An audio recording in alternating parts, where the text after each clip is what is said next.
really think that this is going to be huge value add for moms. Um, between like you and Amanda for sure. Amanda has an entire course on the 4 trimesters of pregnancy on Abundant Academy. So she's extremely health focused, very holistic in her approach. Like I said, like she's incredible. She just had her 4th set of twins. I didn't say that. Congratulations. Carla's Thank pregnant you. with her Yeah. 10th baby. And Oh, that's awesome. her background is you're married to a neurosurgeon and you actually used to be a hospital administrator. So you both have medical backgrounds. And then Weston, you are one of the co-formulators, right? With all the Yep. nutritionals. And you have, Yep. did you say 3 babies? I have 3 babies. And Yep. you're with your wife. So amazing. So hi Yep. everybody. I just wanted to do the introductions. Yeah. Chelsea did the intro Yeah. and she'll drop off and we'll just visit and you can learn and listen.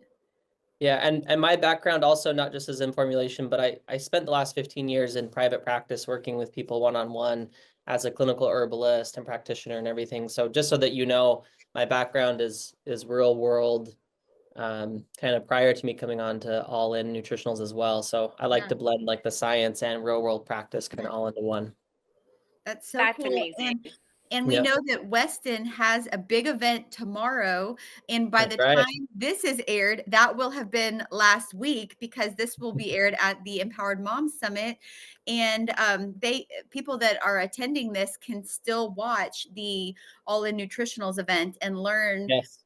from Lindsay Duncan and Weston about so many nutritional just topics, whether it's regarding pregnancy or just all whole health, mind, body, spirit, all of it.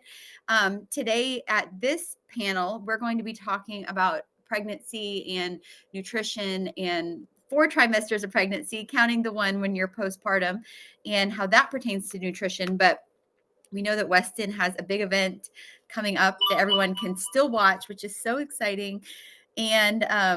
And yes, we've already done the intros, but I'm going to go ahead and introduce Amanda and Weston just a little more because I just want our audience to realize like who these people are and before we just jump in. And so yes, and Weston, you're probably the best to talk about your background and just what you're doing now, and then we'll introduce Amanda.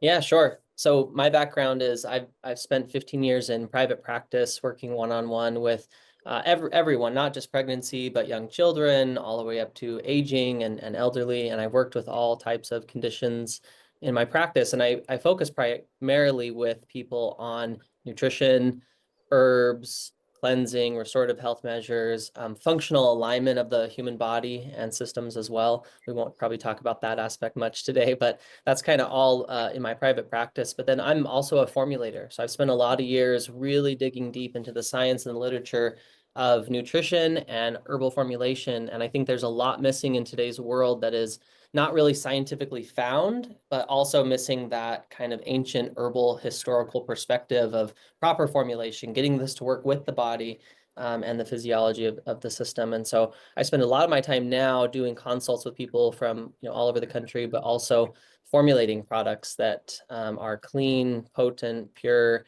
clinically bound, and work. Yes, and how exciting that you get to work with Lindsay and Molly Yep. and just I mean, I just can't imagine all the knowledge that you are able to just, take and just expand on working together Yeah. with such an amazing team that you guys have. We geek out regularly. Oh yeah, I bet. I Yep. bet it's fun for everybody. And then Amanda, like Chelsea said, Amanda just like 3 weeks ago, right? 3 weeks had her 4th set of twins. They are brand new and they are absolutely precious. And she has a passion for teaching women about just healthy pregnancy and just good nutrition and just being healthy during pregnancy, but then also after pregnancy, because I think that's a time when some people forget that you still need a lot of extra care and nutrition in that stage as well. So she has a course on Abundant Academy called the 4 trimesters of pregnancy. And so I just want to jump right in and just talk about all of this. So let's just, I'm going to give you guys the stage. Let's just jump in and talk about nutrition and pregnancy, and what are some things that women should be aware of before they become pregnant, while they are pregnant, and then after they're pregnant, that are unique to that time of a woman's life. Yeah. Yeah, I'm happy to jump in first, and then Amanda, I want to hear from you as well. Actually, I'm excited to learn right along with you guys. The thing I always tell people is, if you have the luxury of thinking about pregnancy before it happens and planning your pregnancy, you absolutely should spend time cleansing, healing, and restoring your body. This is something that my wife and I did very intentionally, actually. And we spent almost 2 years actually cleansing our systems, getting our channels of elimination working properly, cleansing kind of genetic weaknesses. This is not something that we can, dive too deep into today, but, everyone's got genetic weaknesses. You might have weak lungs because your parents smoked, or you might have a history of heart disease that runs in your family.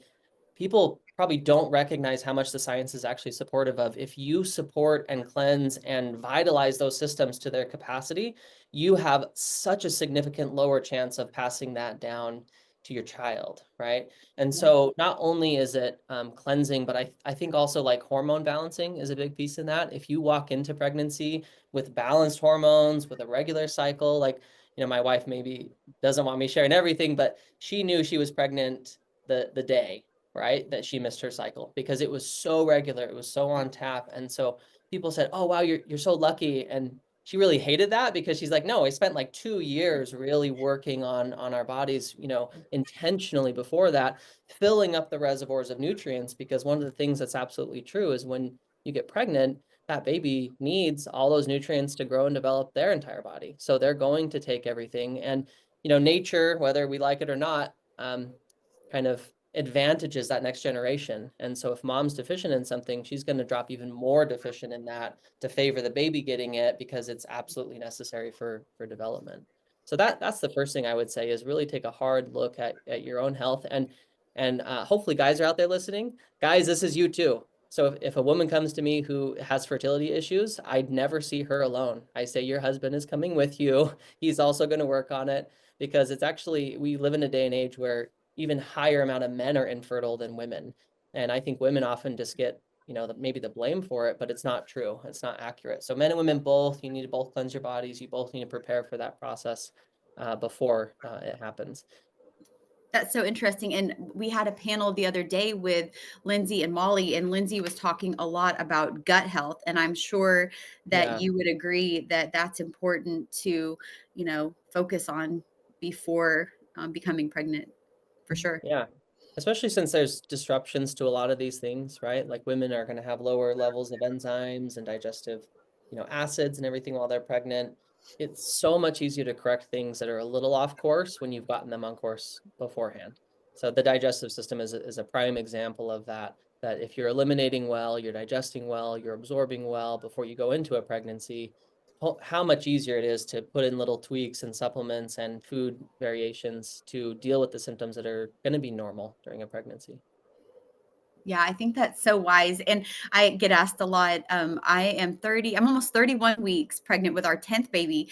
And I get asked, how do you have such easy pregnancies? And, what would it be your advice to, somebody wanting to have an easy pregnancy? And I think, I don't know why I don't get morning sickness. I wish I could share that with everybody so that I could help them, but I don't ever get morning sickness. But what I always say is, if you focus on your health before you get pregnant, your pregnancy will be a lot easier, because especially like in this stage where I'm at right now, up until the end, that's when it gets real, like you're, carrying all that extra fluid and baby, and you feel very pregnant at the very end. And I think if you're healthier and just as healthy as possible going into it, that last stretch and even the delivery will be easier than if somebody was not kind of thinking about getting prepared for that beforehand. What would you say, Amanda? What would your advice be for nutrition, and just how have you had, so many just amazing pregnancies? You carried your twins, these last twins, for 37 weeks. That's amazing. And they were big babies. They were just, yeah. So tell us all your tips. I totally agree. I think what you guys are talking about with preparing your body beforehand is so crucial, and a lot of people just kind of overthink that or underthink that. That's what I mean, because it's just I don't know. I feel like it's standard to just kind of realize you're pregnant, and then you're kind of meeting the symptoms as they come, and just trying to deal with them as they've begin to occur in each trimester.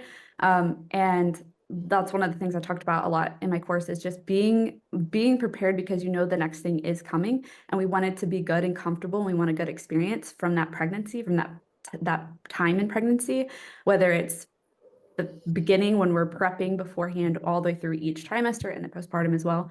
And knowing what symptoms are coming, what things we're going to experience, we can begin to address them well beforehand. We don't have to wait until postpartum time to decide, wait a second, how are we going to give our body nutrients, or how are we going to support our system? And it's crucial that you don't. And so I try to address that gently, but a lot of people just completely just forgo that thought. They don't realize I have 2 years. I have whatever amount of time I think before I plan to get pregnant. I have all that time to be preparing for pregnancy. And that's physical health as well.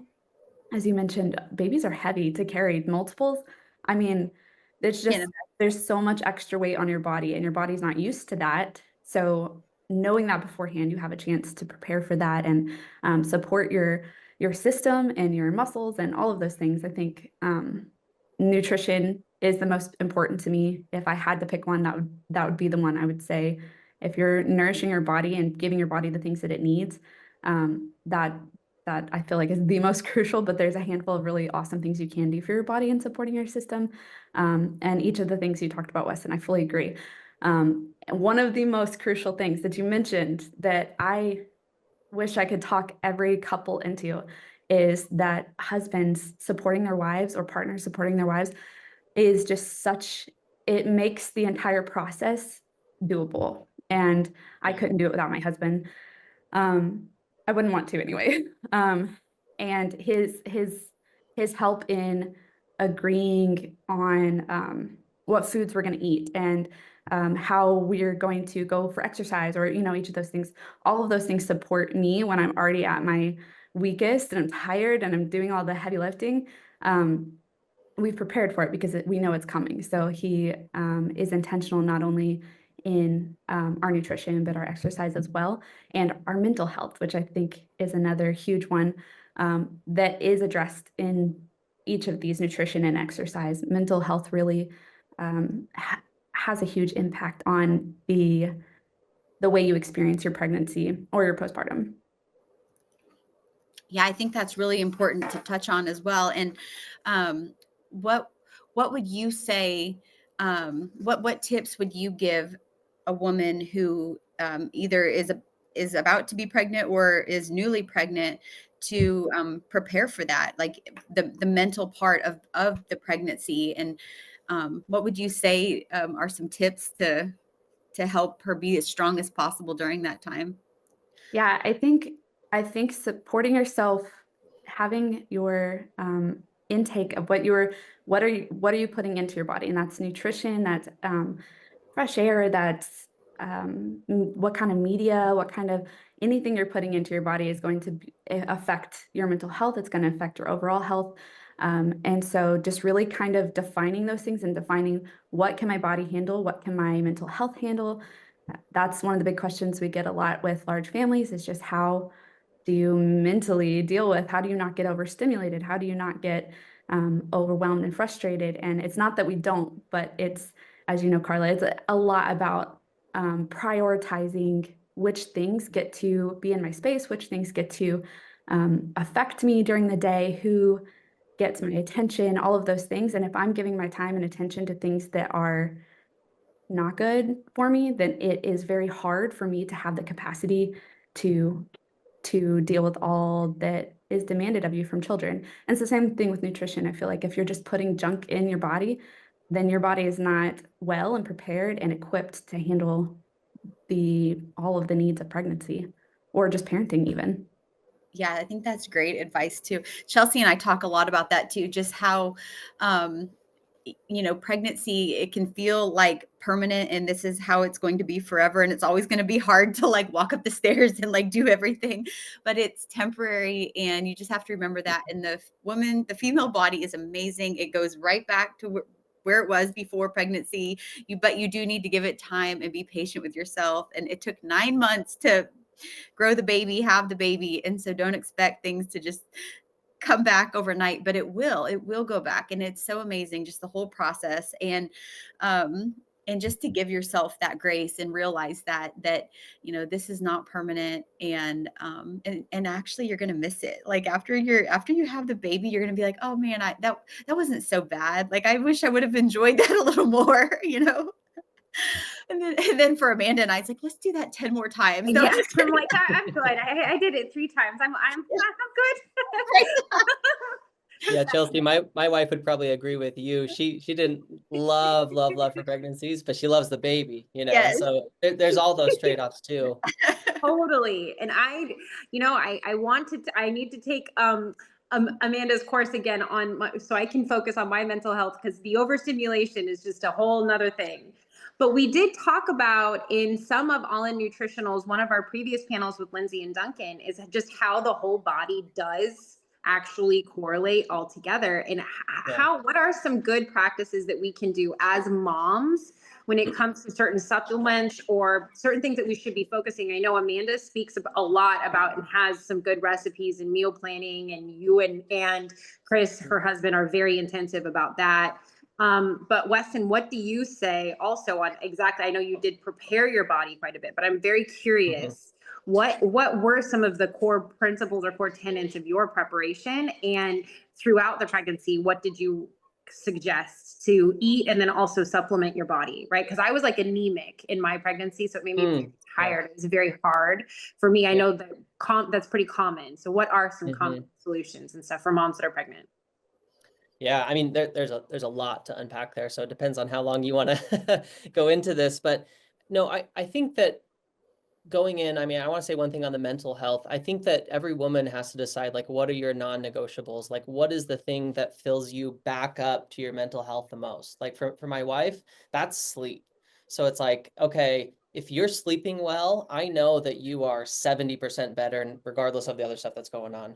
And so, you know, me as a husband or the other people who are in the house helping care, they have to help prioritize, like, what are those big non-negotiables? That might be exercise for another woman. That might be, you know, 3 nutrient-dense meals every single day.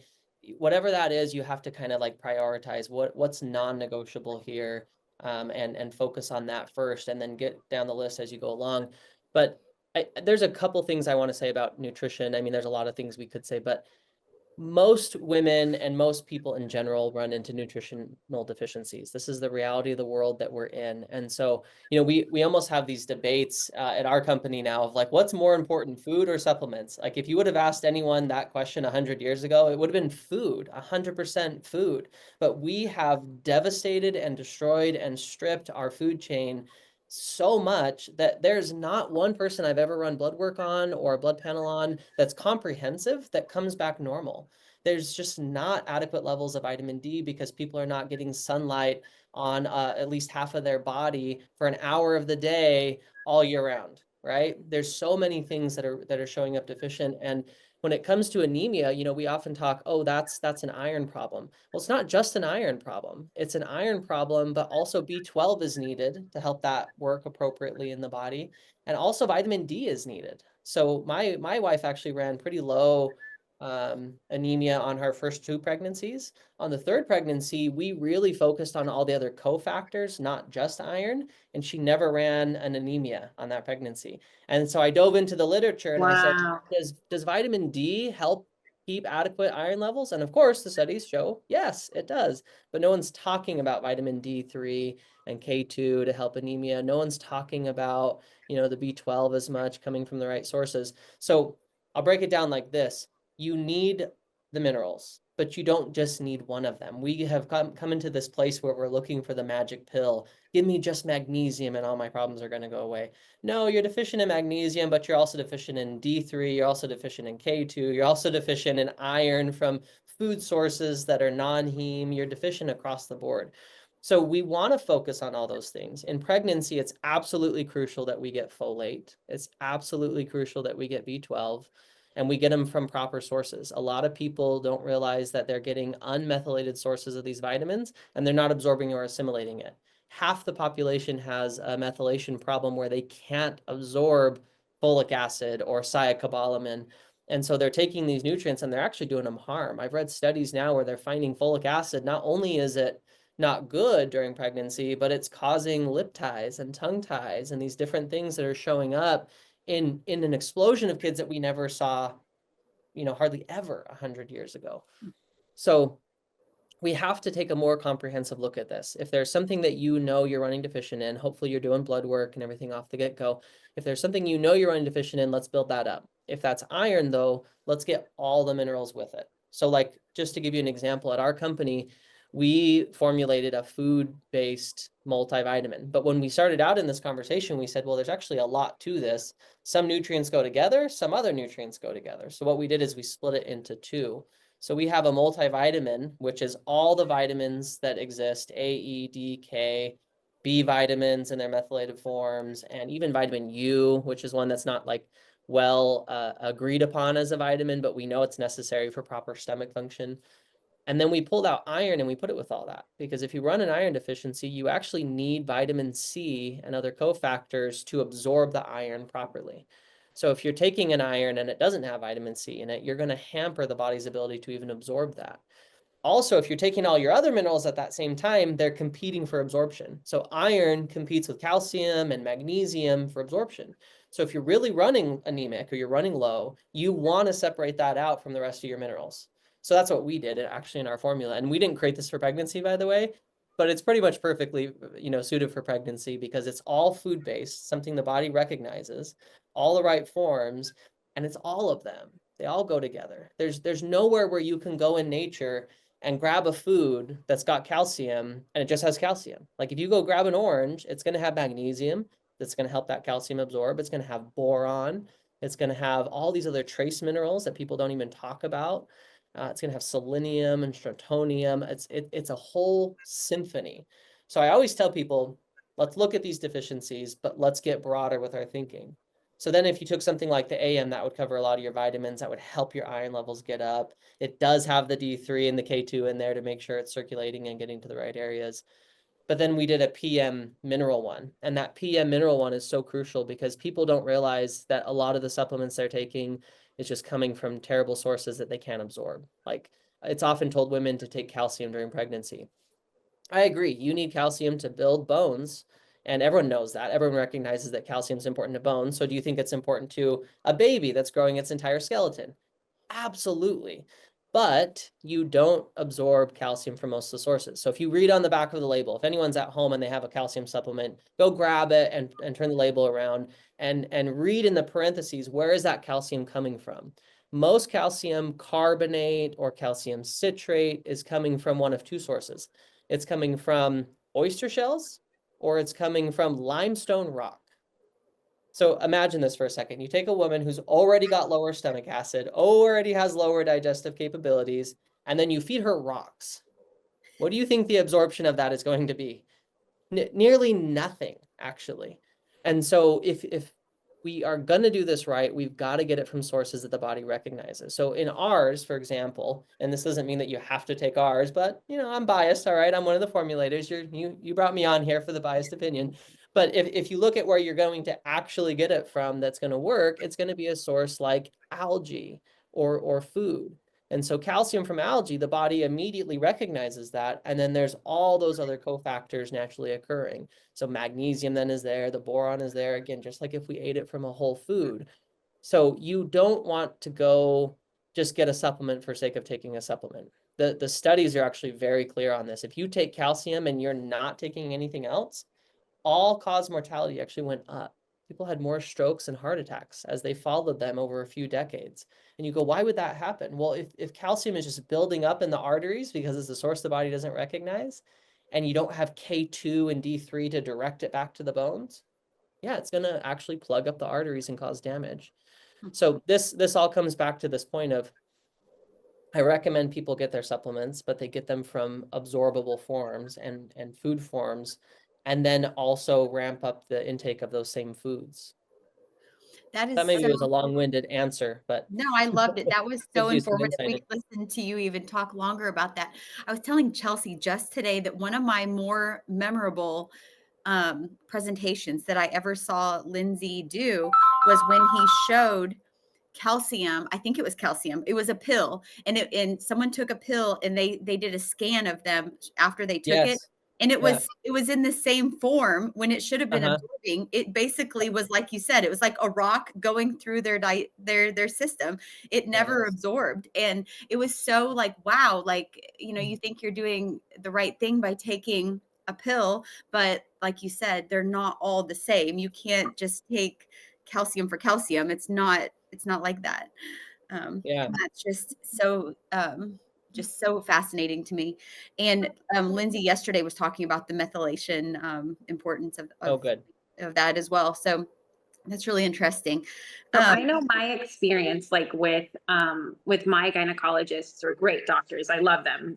But Mhm. there wasn't a lot when I first got pregnant. I didn't have like the birthing class or the pregnancy class and lactation courses that Amanda has, but I didn't have like the tools and the information. So I didn't know what the heck I was doing. I thought, like I kept saying with Molly and Lindsay, I thought I was healthy. I thought, you know, I drink my water, I eat like a healthy person, I eat a protein rich Yep. diet. But there are things that you just don't know as a mom or when you're pregnant.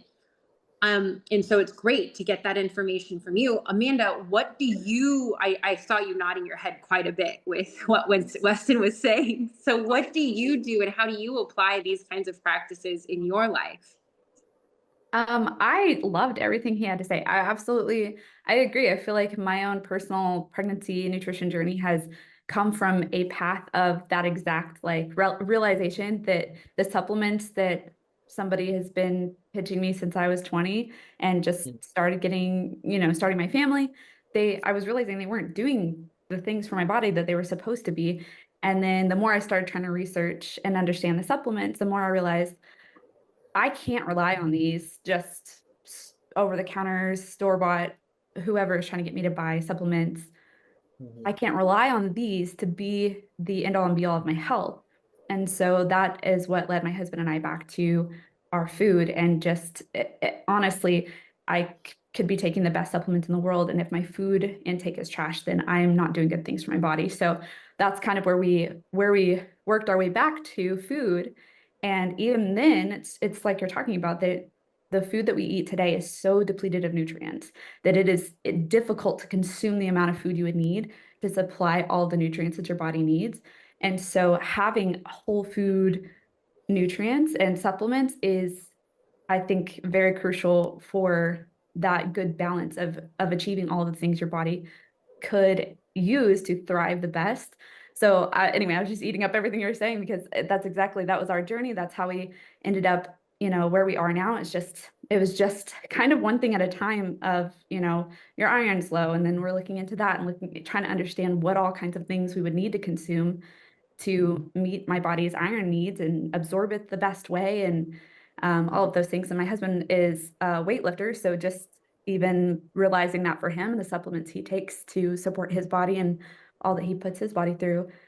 So yeah, I think it was really fascinating. I was looking at a lot of the different supplements and just so blown away by how you base these supplements off of real food and from real food. And that is, if I could tell anybody how to start addressing their nutritional needs, it's the food, it's what you take in. So utilizing that real food I think that's how it has to be done.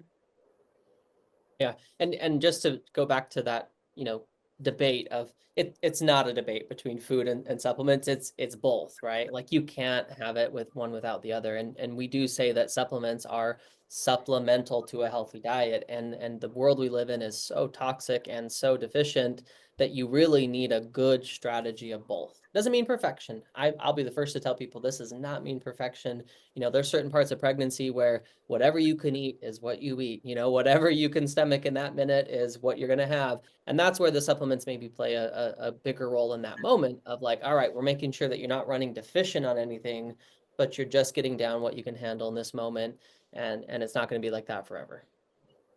Yeah, that's such good advice. And we're talking to Lindsay and Molly yesterday about putting together a recommendation of your products, because I know the purpose of this is not to sell your products, but your products are absolutely superior. I can attest to that personally, and I know that, like, hands down, your products are superior. But they're putting together 5 or so products that you guys have formulated that they would recommend for moms and for postpartum and for prenatal care. And I think that's really exciting, to be able to say, okay, we hear you, we agree with you, now what do we do? And it's like, well, here's what we were talking about, here's what we recommend. And so we're going to be putting that together, and for people that are watching, we'll have the link to that at our summit. So that's really exciting. I think I when have we a go through side this, question really quick. go ahead. Sorry. So I know that we need to put in, I'm asking all of you, but I know that we have to put in proper, food into our diet, right? We try to be healthy, of course. We have to supplement a healthy diet. Okay. I'm going to confess that my pregnancy cravings, I gave in like crazy. Okay. It was the cakes and the sweets and all of that. And I just my first pregnancy, especially, I just ate whatever I wanted because I kept being told, like, yeah, that's what you're supposed to be doing. That this is your time, right? I learned, oh boy, I probably shouldn't have done that. 60 pounds heavier, I feel awful. And now I have to unlearn that I can't eat those things, right? So that's hard. But what do you do? I know we should find balance. We have to give ourselves grace, especially just as women in general. But what are some good things that you can be doing to help either prevent?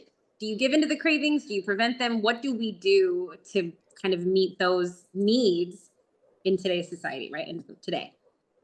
Yeah. And you always hear like we're eating for 2. It's like, yeah, you are, but not really. And I gave in.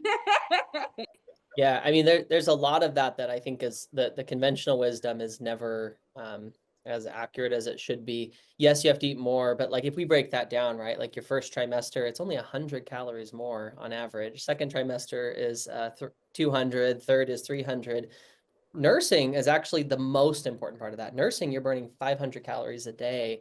So, I mean, that's the equivalent of running 5 miles just to get back to neutral, right? So that whole thing of like, eat crazy during pregnancy is probably blown up a bit more than it should be. You mentioned cravings. Cravings are very interesting. Cravings we often see are linking back to nutritional deficiencies. Oftentimes when women are craving something, it's the body's memory of the last place it got that thing, right? So it's like, oh, I know that I got some folate from that flour that was enriched, that was used to make that cake, or I need some polyphenols, and polyphenols come from chocolate, and there was chocolate on that cake. Now, it's not the dairy and the sugar and the processed foods and everything that your body was looking for. It was the last remembrance of maybe where that came from. Because, women have come to me telling me all kinds of different things. Oh, I'm craving mold. How could I crave mold? Well, there's a nutrient that yeast converts, and oftentimes these are those B vitamins that you're probably deficient in. And so if you do a little bit of quick research of like whatever the thing is that you're craving, you'll probably find that that's the nutrient you're deficient in. And so then amping up the supplementation on that, finding it from the healthy foods. It doesn't mean that you can't have some of that cake or anything. I'll be the first to give you permission. It's not perfection. It's, 80-20, 90-10, do as best as you can. But if you're craving something like my wife, for example, we don't eat meat, but she craved a little bit of meat on the onset of I think it was our 3rd child. And she's like, oh my gosh, I'm craving a burger. I was like, when was the last time you had a burger? She's like 7-8 years ago, it was a long time ago. And I was like, you're probably craving iron and protein. Like your body just, has a remembrance of that. And sure enough, we upped the beans, We upped the greens. We did a little bit more citrus fruit. We got some supplementation in there. Craving went right away, you know. So oftentimes it's the body crying out for what it needs. And I think that that's actually the brilliance of women's bodies, is if you actually sit and listen for a minute, it'll tell you. You'll know exactly what it is that you need, but maybe have to be a little strategic Fascinating. how you go about I it. don't eat I don't eat meat as well, and that was one of our questions that I wanted to ask you is what are some things that you would recommend to a woman who is pregnant that does not eat meat? I mean, I could say what I do, but you're the nutritionist here. You know this. Yeah, sure. But what and you pretty much said it, but for women who are vegetarian or don't eat meat, what are some ways for them to get protein and meet Yeah. all the nutritional needs? What would you say? Yeah, so just to like set the groundwork, you know, all the large Academy of Nutrition and the Physicians Committee for Responsible Medicine, all these big nutritional groups say it's absolutely fine to not eat meat during pregnancy, which flies in the face of conventional wisdom, right? You go to these birth classes and it's like, you've got to have 10 servings of meat every single day or you won't get enough protein. So just to lay the groundwork, all plants have protein. That means anything that's a whole food has protein. If you eat fruit, you're going to get protein. If you eat vegetables, you're going to eat protein. If you eat nuts, seeds, beans, lentils, legumes, whole grains, you're going to get protein. That doesn't mean all those are really high. The best sources of protein are going to be your beans, lentils, legumes, your healthy whole grains, you know, not necessarily when people hear whole grains, they think, oh, white bread. No, we're not talking about white bread, right? We're talking about oats, millet, barley, you know, amaranth, quinoa. These really healthy whole grains are absolutely great for protein. But yeah, you want to go to those whole food groups. Beans should be a mainstay, I think, in any woman's pregnancy, not just for protein, but when you look at the nutritional profile of beans, they're high in folate, that natural, you know, folate we need for proper neural tube development and to make sure that there's not nervous system problems. There's iron in beans, which again, we just talked about, you know, the anemia being so prevalent. You're going to need more iron during your pregnancy, especially during that third trimester when your blood volume could be 50% more than it is normally. So you have to, you know, get iron. So those are my top ones is probably beans, greens, and nuts and seeds and healthy whole grains. And I don't hate the plant-based alternative proteins if that's what you want to do some of. We do some of that in my house, but I also tell people the healthier one would be the natural one. So instead of like a Beyond Burger, the healthier version would be, yeah, tofu or tempeh or, you know, the kind of natural whole food proteins that we've maybe known in days gone by. Not all processed food is horrible though. You know, there's definitely healthier versions of processed food than others.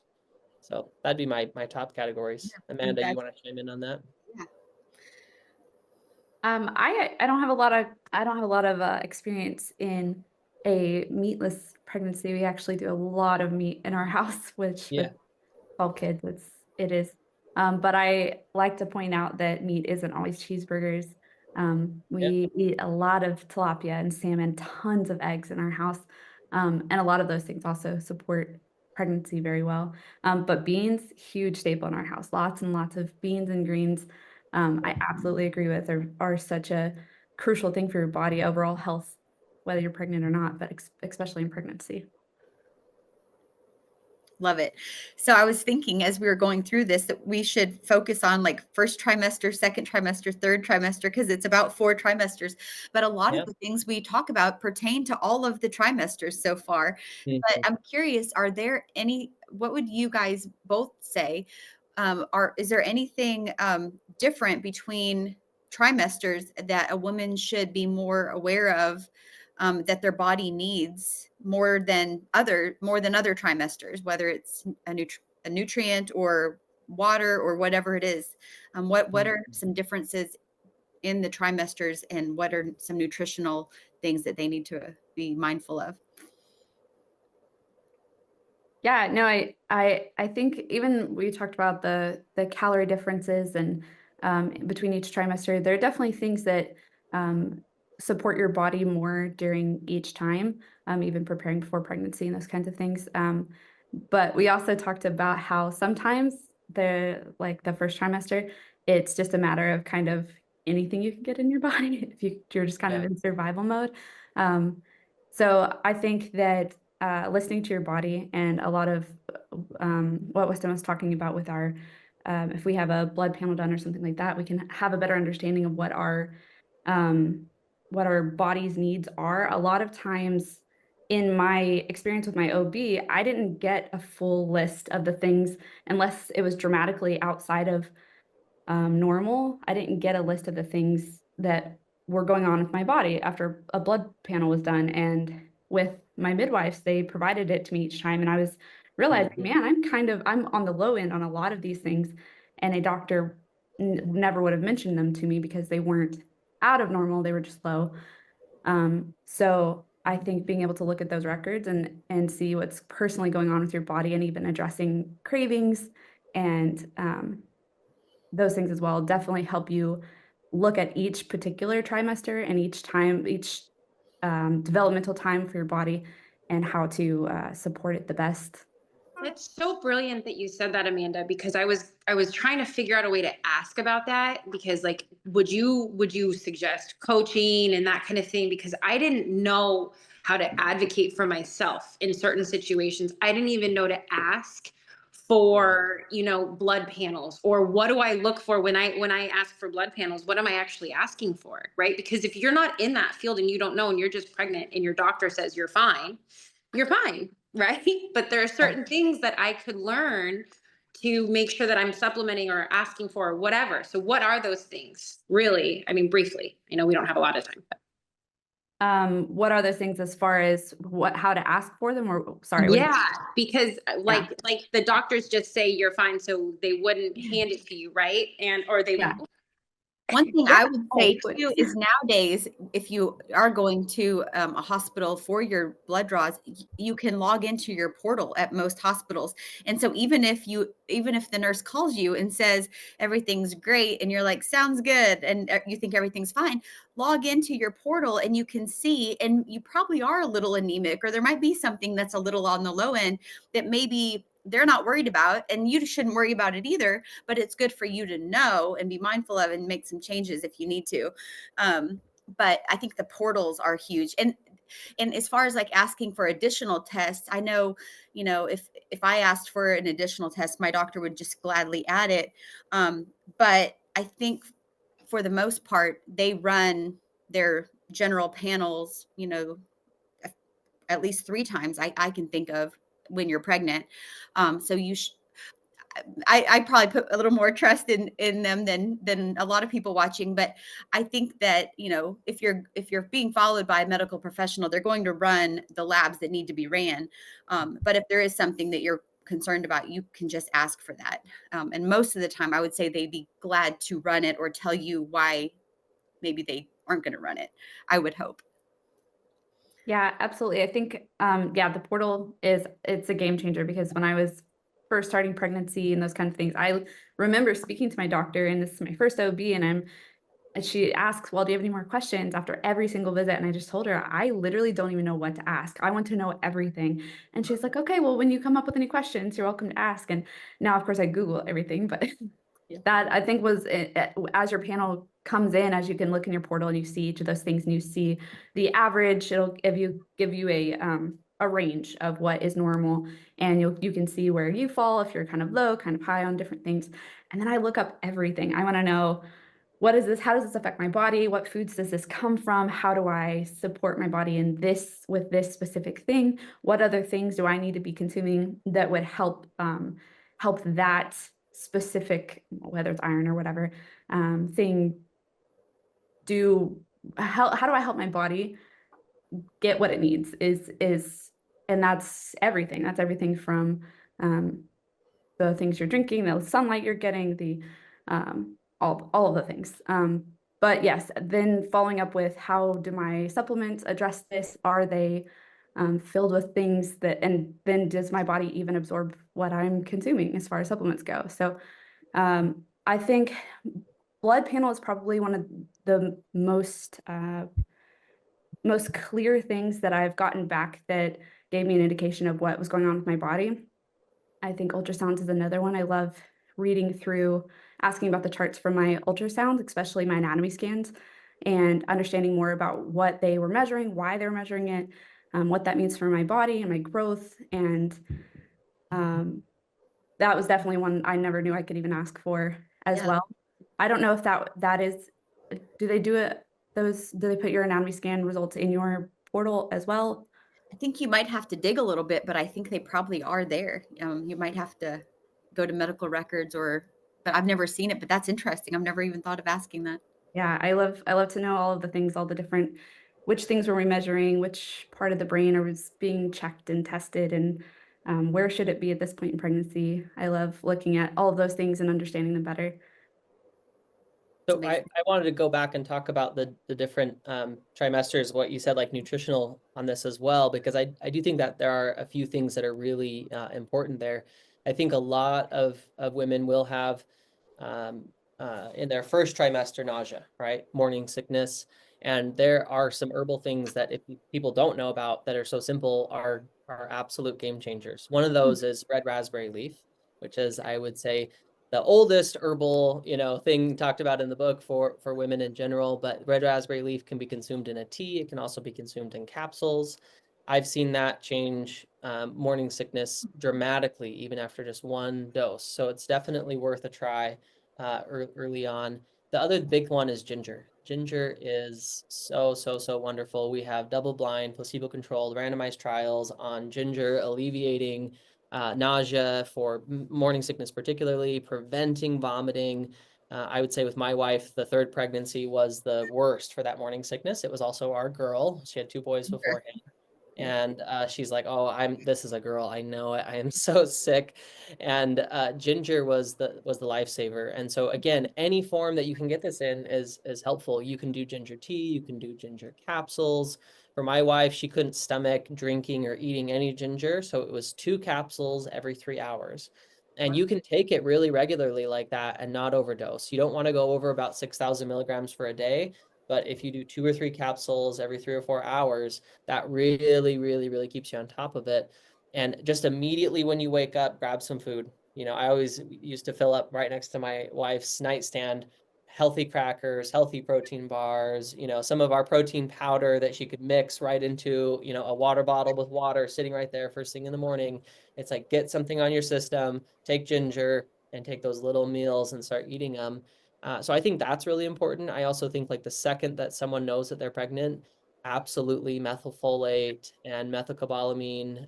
You got to get that active form of folate to prevent neural tube defects, and you got to get B12 going in to help the brain and the nervous system and start, combating that anemia.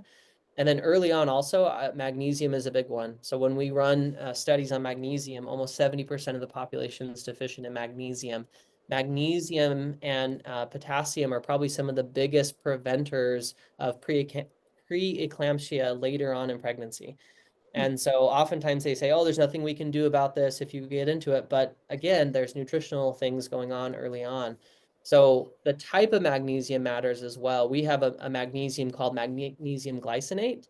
And in that, it also has magnesium L-threonate. And people don't often realize that different forms of nutrients absorb differently. Magnesium is probably one of the biggest ones in that case, where glycinate and L-threonate actually absorb to the brain and the muscles the most effectively. And L-threonate's the only one that will actually go to the brain and the nervous system. And so you want to supplement early on with that. That's not the type of magnesium that you would use like third trimester or fourth, postpartum, to go to the bathroom. You would use a magnesium citrate or magnesium hydroxide to help soften the stools and help eliminate later on. So those things I think are absolutely critical during that first trimester. I think second trimester is where, again, on average, most women tend to feel the best. So I tell people, load up on your foods at that time, your beans, your greens, your nuts, your citrus, your healthy proteins. You want to really set the foundational stage there. And if you're feeling the best during that time, that's also like when my wife would just double all the meals she made, knowing that postpartum was coming. If you're going to take the time and effort to cook, please just double it or triple it and throw the other half in the freezer. And then when you're not feeling as well, or when you're feeling sicker, or that third trimester or fourth trimester is coming, that you have something you can pull out and do immediately. And then third trimester is definitely like second going into third is where you really should be focusing on iron and all the other minerals. You should be focusing on getting those up because the blood volume's increasing, the calories are increasing. Also, I would say that's probably the point where you need to focus on digestive enzymes the most. If women have never used digestive enzymes in their pregnancy, it's a game changer because you've got the most pressure on your stomach during that third trimester. You have the least amount of room and you have the lowest amount of hydrochloric acid.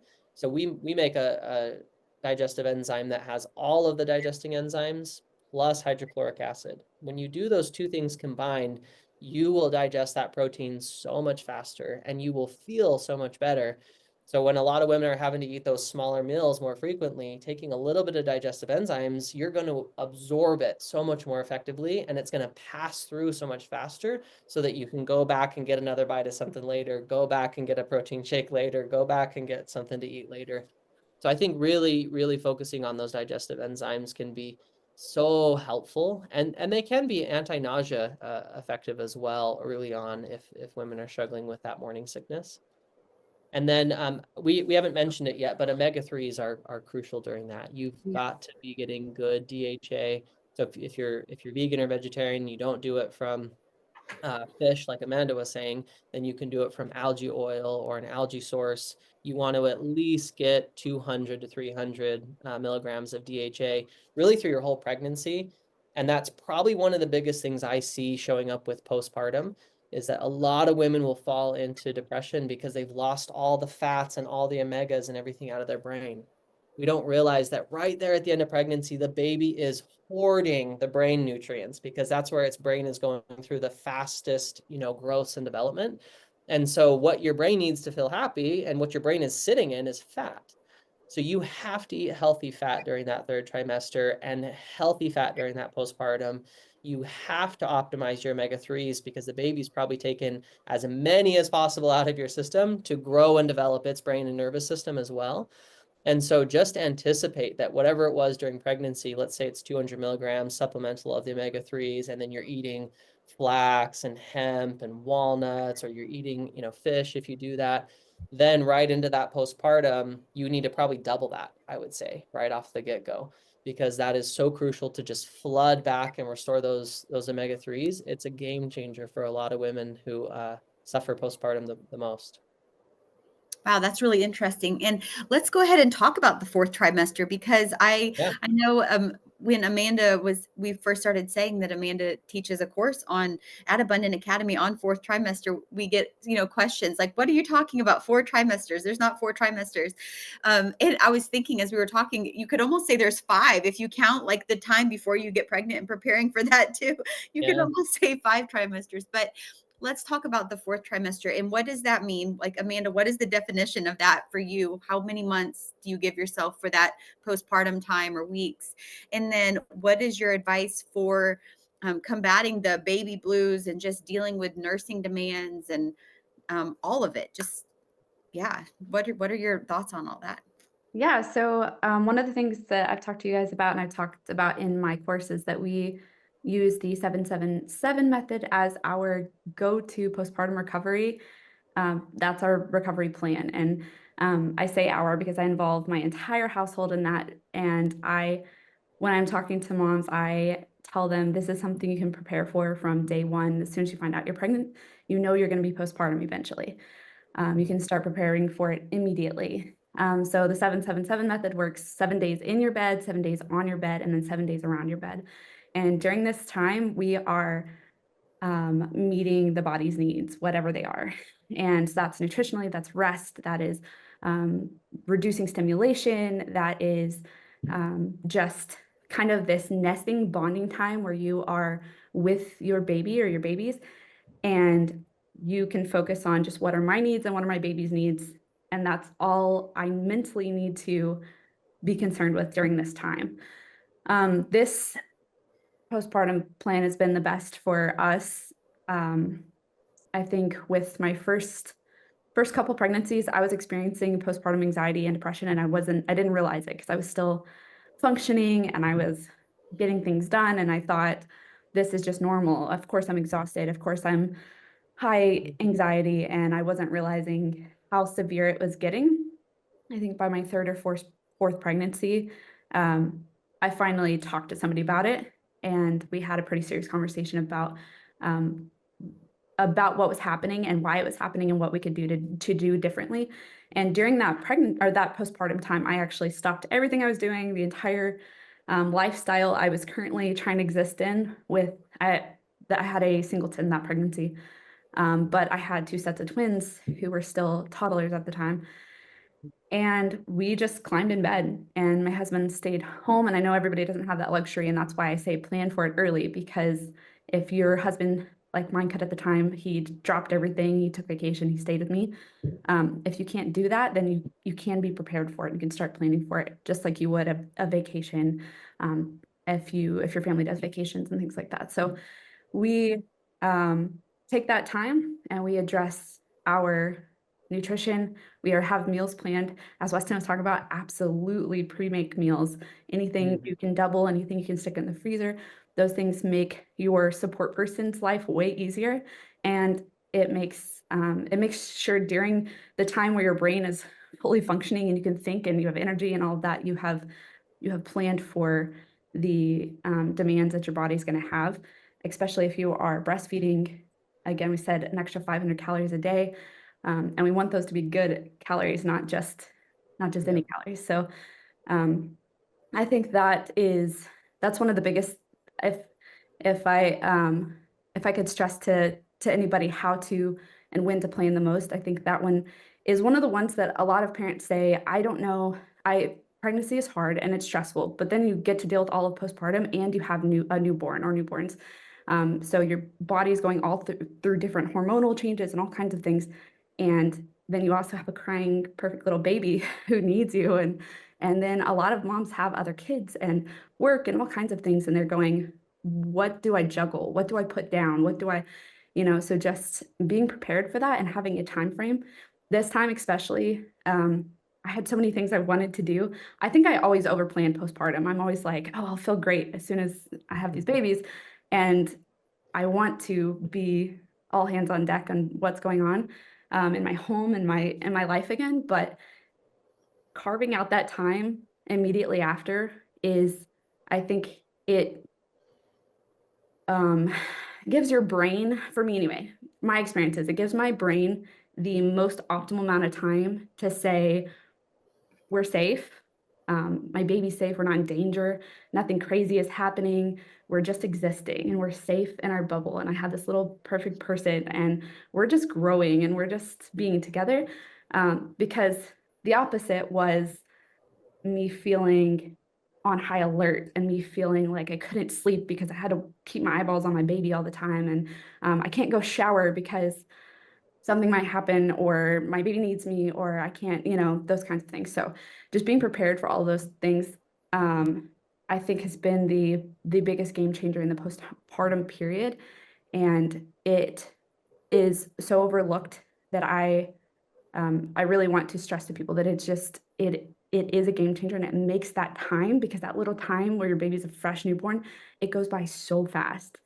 And I want it to be, for me and for everyone else, I want it to be, you get to just soak up that time in the best way and you don't have negative memories and you don't have, sometimes we're just so stressed and overwhelmed during that time that we just completely forget it. It's just like, I can't even remember what it was like bringing home a newborn because it's just so overwhelming and there's so much going on.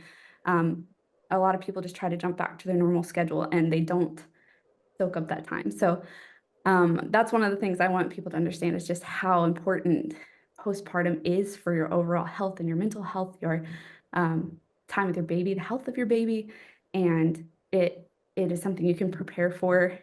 And as I learned with my pregnancy with Eli and just realizing partway through my postpartum period, maybe a weekend, you can just start right then. You can just drop everything and go, okay, I realize I'm not addressing my body's needs. I can start right now today, taking care of what my body needs and getting that quiet time, getting that rest. As Weston was talking about, there's a lot of different things that make us feel good, safe, well.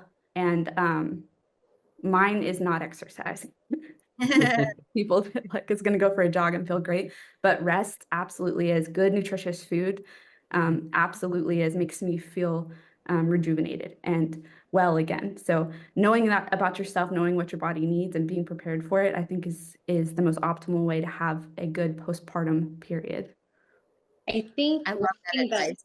stood out to me the most, that you posted, because if everybody knows, you're Amanda Sellers from The Sellers Dozen. You're a mom influencer, just like Carla is, and so you have a lot of followers, and everybody was very interested in knowing the babies. They go with you on this journey, and I think one thing that stood out to me so incredibly loud was that you had said, you posted the picture of the baby and you said, I will update you as soon as reasonable. And it just resonated with me so much, because it wasn't as soon as possible. It was as soon as reasonable. And I thought that was like such an amazing, like, just life kind of just mantra. I loved it so much. As soon as reasonable. And you created space for yourself, which is beautiful. It really stood out to me. So good job, Mom. Thank you. Yeah, I think that is my goal for the whole postpartum plan conversation, is that exactly what you said, creating space, just creating space for healing, for growth, for rest, for time with your babies. I've not announced the names of the babies yet. I think that's been another one, just kind of protecting that peace and that time, because it may not be a big deal, but it is to us and to our family, and it's precious, and it's, so the world doesn't get that yet, you know. And the same with my birth story. It was a pretty chaotic situation, and there was a lot of processing that still had to be done. And I felt like I couldn't truly process it during the postpartum time because it's still too fresh. And so now that we've moved beyond that, I can focus on that and hopefully get to share more about my story, because it is a really exciting story and I'm happy to share it with people, but it wasn't for the world yet. And I think that goes without saying, even if you're not an influencer, even if you're not big on posting on social media, that goes for your family, that goes for people coming to visit, your friends. I love my friends to the absolute ends of the earth, and I told them, sorry, you can't come visit. And that was for the purpose of protecting our peace in our home. And they said, okay, love you, see you when you're ready, you know, and they took it perfectly well. So if you have the right team behind you, they're going to help you protect your peace also. So I think it's important, and you should make it important. I love that. It's so healthy too, just everything you're saying. And it goes against culture. You're right, because culture is like, okay, boom, boom, boom, boom, get, you know, you've had the babies in, go. And I think what you're saying and what you're living out is just really healthy. So what would you add to that, Weston? Yeah, no, I 100% agree with Amanda. I love listening to that. That's such, brilliant wisdom. And I think we often think, oh, if I'm laying in bed, I'm not doing anything, it's a waste of time. And that is 100% false at that time when you are postpartum. If you're resting, you're rejuvenating, even if you're not 100% asleep. And again, for my wife, sleep was such a crucial one, that keeping her in bed, for weeks, and around that bed was so critical. Hers is actually exercise as well. So I would say my wife, at even a week later, she was doing exercises around the bed and kind of focusing. And I don't even know about your 777 till right now, but I would say that we followed something very similar to that in our home with my wife's postpartum. I think that there's a few critical nutrients postpartum right away. Magnesium, again, as soon as you have the baby, take magnesium, help have easy poops. We don't want any pushing, but you want to have that bowel movement easily as possible right afterwards. And so that's a big one. I think there's a lot of things you can do to prevent someone going into shock, right after the baby as well. Cayenne, apple cider vinegar, ginger, these are all wonderful things that we've used. But I would also re-stress that reflooding the body immediately afterwards with omega-3s, with minerals. And then a big one in our household was something that we call Ease, a product called Ease. I formulated this product to help me as a runner recover from really intense inflammation and exercise. And we started using it with women postpartum, and my wife used it actually postpartum on all of our babies. And it was the thing she used instead of ibuprofen and Tylenol and other things. And again, not shaming anyone if that's what you use, that's totally fine. But there are herbal alternatives that can really, really dramatically decrease your pain And then things like turmeric and ginger and cayenne that are in that ease formula helps stop bleeding faster. So cayenne is one of the things that actually helps bleeding quit sooner than later. And so if you get on something that's supportive in that way, you're going to be able to stop the bleeding faster. You're going to be able to reduce the pain and inflammation, because you don't want to just reduce pain. I often tell people you have to be a little careful if you're just reducing pain, but also not reducing inflammation. You might give yourself the illusion that you can do more than you can. You almost want to feel that pain. And I'm a guy, so who am I to say this? But you want to feel a little bit of how your body's really doing to know how much you can do, because some women will be able to get up and start walking and moving and doing gentle exercises 7 days later. Some women are not going to be able to do that till 4 weeks later or 4 months later, for all we know. So listening to your body, but taking things that are anti-inflammatory in nature. The omega-3s are anti-inflammatory, and they're also needed for your postpartum wellness. And then turmeric and ginger, like in our ease formula, is a comprehensive anti-inflammatory that's so helpful for recovery. And then I'll just touch on the mental health piece again. Methylation is so crucial postpartum for mental health. And especially if you're someone who's dealt with anxiety, you've dealt with depression, you want to give yourself methylation support. There are formulas that do this, like we have a methyl boosting formula that gives a massive amount of those methylation components.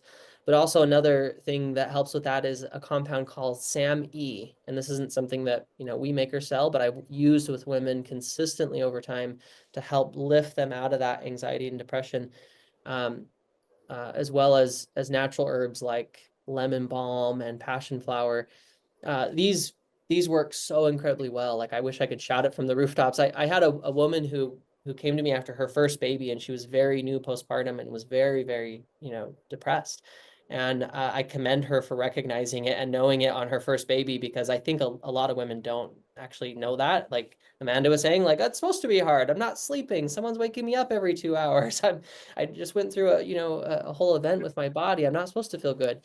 Yes, and you shouldn't fall down too far, right? There's a normal amount of this, and then there's a lot that we can give support for. So she fell down really far. We started all this. We started methylation support. We started higher levels of magnesium. We increased her omegas, and we got her on something like SAMe and lemon balm. And she lifted really quick, actually. She came right out of it and felt so much better cognitively and was like, wow, I'm feeling incredible. On her second and her third and her fourth baby, she did it again, just knowing like that was in her history. And I would say for first-time moms, if your sister or your mom or someone genetically close to you went through a really deep postpartum, just do these things. There's no negative effect to taking these things and giving yourself an extra boost. That client, though, on her fifth baby, she called me up and she said, look, maybe I didn't actually have postpartum. It's been a while. I don't know. Like, maybe it wasn't so bad. I haven't had it my last 3 babies because I've been doing all this stuff. Maybe it wasn't so bad. So she didn't do it on her fifth one and immediately fell down really, really deep again. And I said, hey, keep it on hand, even if you don't do it. Just keep it on hand. If you don't need it, great, don't do it. Again, she came back and started doing it, and it lifted her right up. And so there's a lot of, nutritional and physiological strain being removed from the body that you can add support with. And most women respond very, very well to that. That's all great advice. And we actually, I know we've talked so long, but we actually still do have 15 minutes. Do we want to talk a little bit about nursing? Because Amanda is a lactation consultant. And do you want Awesome. to talk about that and the demands for your body going through just, nursing is a whole thing. And talking to a new mom about the challenges of that first, I would say 1 to 2 weeks of nursing. That's the hardest part for me anyway. And just what are your recommendations for nutritional and just like water and everything, physically, emotionally, all of it, that goes along with nursing? And then, for that next year, however long you nurse after that, like what are the nutritional needs with nursing, Amanda and Weston? Well, I actually have a question real quick for Weston. But I absolutely want to talk about nursing because I love talking about nursing. So if it's okay, I do have a question. Yeah. To ask, as a nutritionalist, what is your take on placenta encapsulation and how it affects postpartum? Yeah. You want to get into the controversy, huh? Right.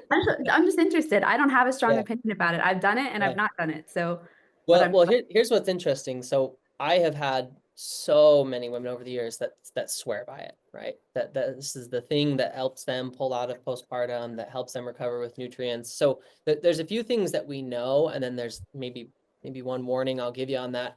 A few things that we know is that, yeah, the baby is getting all the nutrients, right, from that placenta through mom. So we know that there's a nutritional powerhouse being held there. The other role, though, that placenta has is a little bit of filtering and removal of toxic things that the baby hopefully should not be getting more of. So when we have done lab analyses of placentas, what we find is that, yeah, there's a bunch of nutrients in there. There's also, unfortunately, in a lot of women's bodies, heavy metals and PCBs and dioxins and other things in that placenta. And so I don't think it's necessarily harmful, but you have to realize that was a little bit of a filter protecting the baby as well as the nutritional kind of support. And so if it works for you, I'm going to never downfall anything that works for somebody, because again, I've had so many people swear by it, and it doesn't mean that you have to take it consistently. It might just be like a couple rounds of that, really, thrown in a smoothie really gets you back. I would recommend, though, taking it with something that is like either fiber dense or is chelating to negate the risks of the heavy metals. And so something that would be fiber dense would be like, nuts or seeds, again, beans, cruciferous vegetables, or something that is chelating. So modified citrus pectin, zeolite, chlorella, cilantro. These are things that actually can kind of block the absorption of heavy metals, because you don't want to increase the risk, further, right, of heavy metals, especially when you're nursing, because that's the time when mom's body has a chance to actually dump toxicity, good for mom, a little bad, for the baby, depending on what's going through there. The mom will lose quite a bit of that toxicity nursing, but it's going to go to the baby. So I'm okay with it as long as people realize that there is a little bit of a caveat. We have clinicals and scientists who've tested the placentas, and yes, we do find higher levels of lead and arsenic and different heavy metals, but you can negate that by buffering it with fiber or chelating compounds. So my experience was that I had not necessarily been in a place where I could even try that. Until we moved out here towards the East Coast, and then those options were more readily available to have encapsulation or any of those things done. So with my baby number 9, I had my placenta encapsulated, and I took it like a supplement, like a not daily, but if I was feeling down or something like that, I felt like I could feel a difference in a mood boost or any of those kinds of things. I felt more supported. And I'm trying to remember, I don't know that I finished my entire supply, but I used it like as kind of as needed, as I felt like it was. And I felt like it had a really big impact. But the next time around, I did the same thing.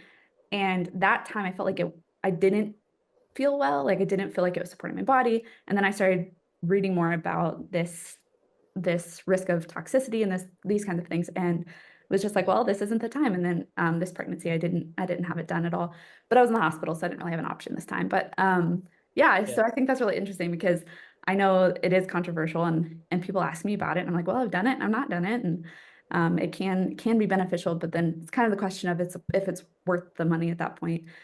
But yeah, I think. And I'll just say one more thing about that. There's nothing magical there that you can't get elsewhere. Yeah, So I totally again, agree. I always kind of reiterate to people, like, yes, it might be a diverse one, but if the reason you're feeling better is a nutrient in there, we know what the nutrients are. We know where to get them. You can definitely probably find that benefit somewhere else.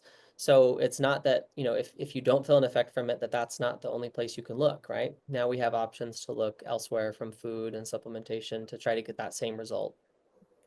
Yeah, yes, I Yeah. totally agree. Well, let's talk about breastfeeding.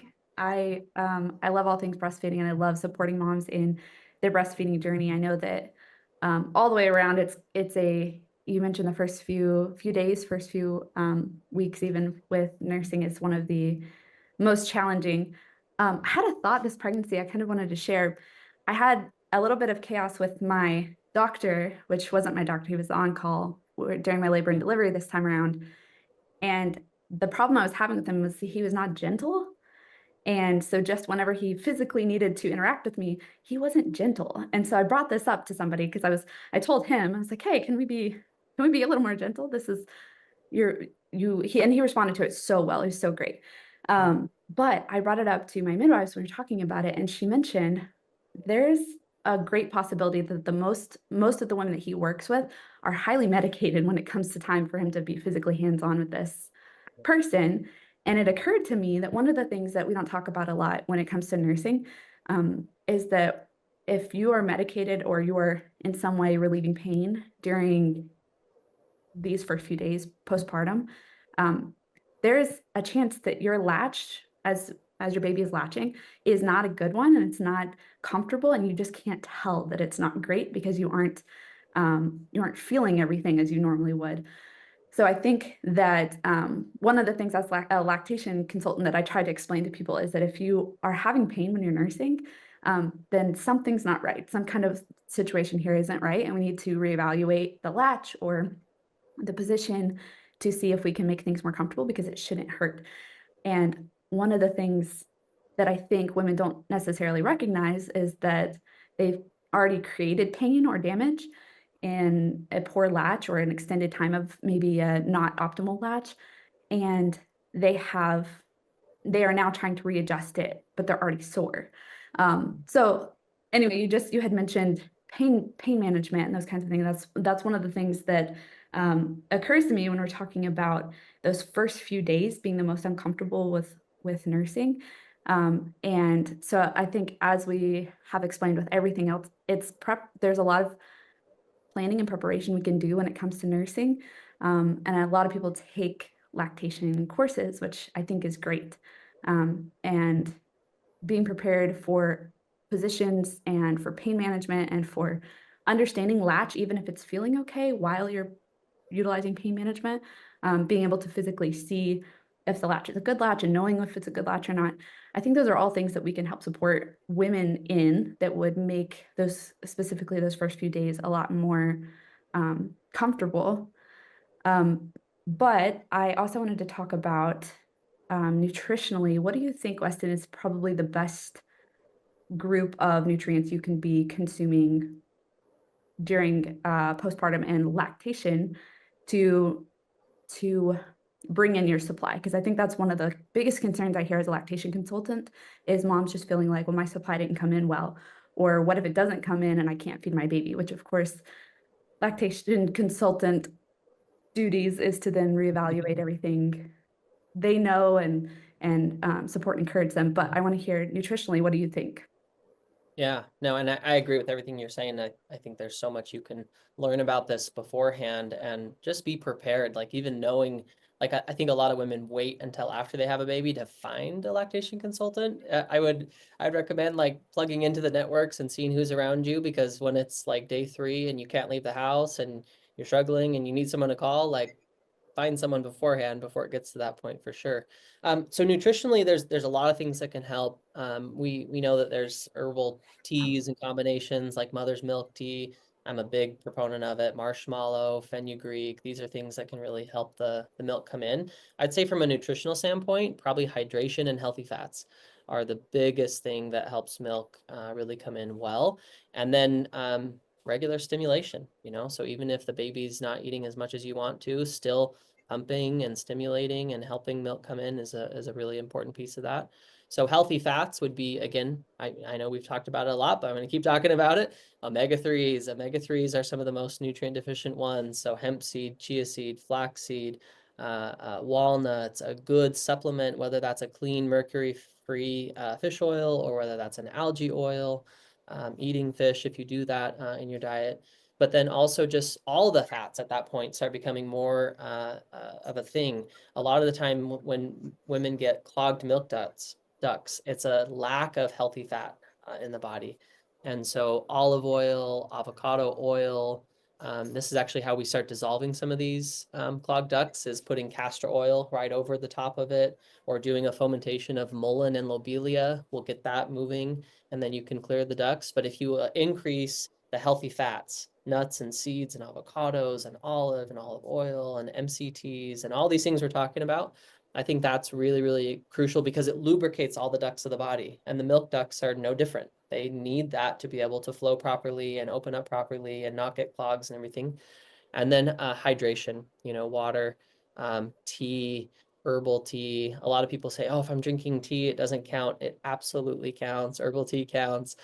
You don't want dehydrating things. Coffee can be a little bit dehydrating if it's not, or if you're drinking an excessive amount. Hopefully women are not doing an excessive amount of that postpartum anyway because of the caffeine. But little bit of juices is fine. Smoothies as a way to get your food down and increase hydration. Broths and soups. But also if you're drinking a lot of water and you're still feeling dehydrated, most of the time that's a lack of electrolytes. So adding in a little pinch of Redmond sea salt or real sea salt into your water, throwing in hydration formulas that are, again, food-based and healthy. We make one of those into your water. It doesn't have to be all your intake of water in the day, but at least a couple of different times. It's really easy to know when someone's not absorbing their waters because they'll drink and they feel like, oh, it's just sitting in my stomach, or it doesn't feel like I'm any more hydrated and I drank 2 full bottles, or I drank it and literally 10 minutes later I'm peeing it all out.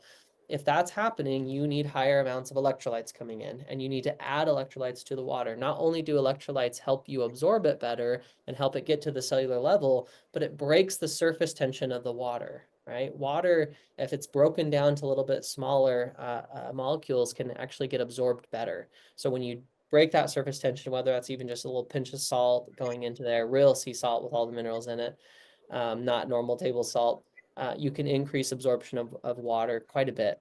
And so focusing hydration and fats, probably the biggest ones. And then if you need more support from milk coming in, those herbs work. Go to the fenugreek, go to the milk thistle, go to the marshmallow, and start drinking those teas or supplementing in. That's excellent advice. The final thing I wanted to, well, I could talk all day, like I said, but the final thing I wanted to talk about is so important to so many women is fertility. And I want to talk about women who are having a hard time getting pregnant, or women who are older. I'm 43, and thankfully I didn't have a hard time getting pregnant, but I know a lot of women do.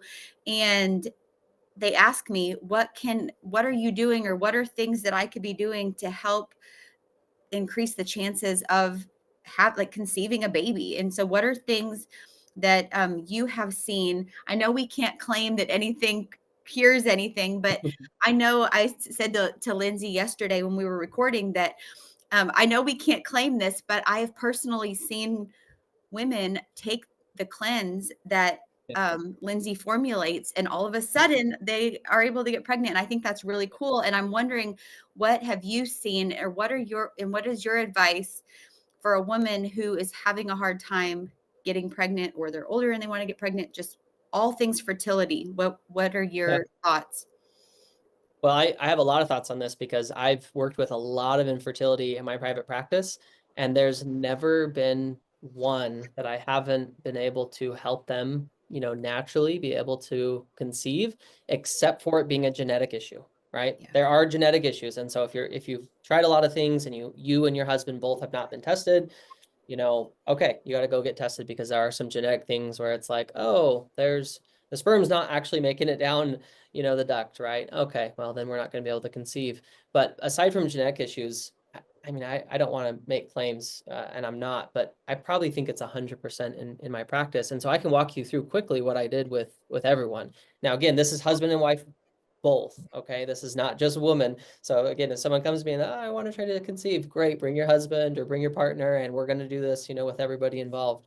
So one is cleanse. You absolutely need to cleanse, and I can't dive deep into all these, but I'll give you kind of the blueprint. Okay, cleanse the things that are contaminants in your body. Cleanse viruses, cleanse yeast, cleanse bacteria, parasites, heavy metals, and radiation. If you learn how to do all those things and you go through even a 1 or 2 month cleanse of targeted therapy on those things, and you can do them all together. I often will do virus, yeast, parasites, and bacteria all together. And then I'll do radiation and heavy metals second. Okay.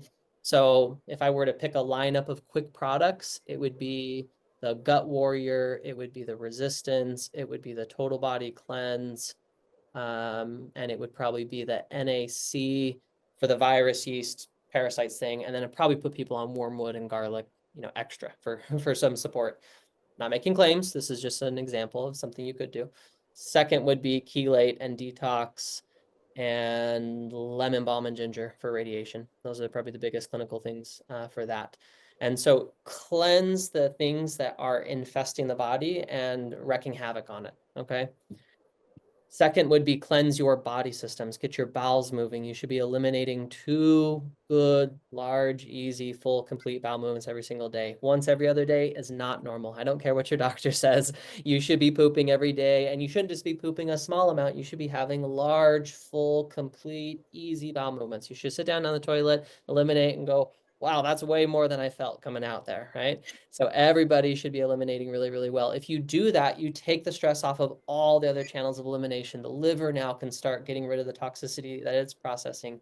The kidneys can now do their job of filtering out and eliminating toxins. Your skin, you'll see your skin improve when you start pooping better because it's able to just throw off, the waste and the toxins that it's dealing with without being overburdened on stuff internally. So channels of elimination would be ways toxins get out of your body. And that's exactly what we're just talking about. Skin, lungs, kidneys, bowels as the major exits, but then give support to your liver, your bloodstream, and your lymphatic system.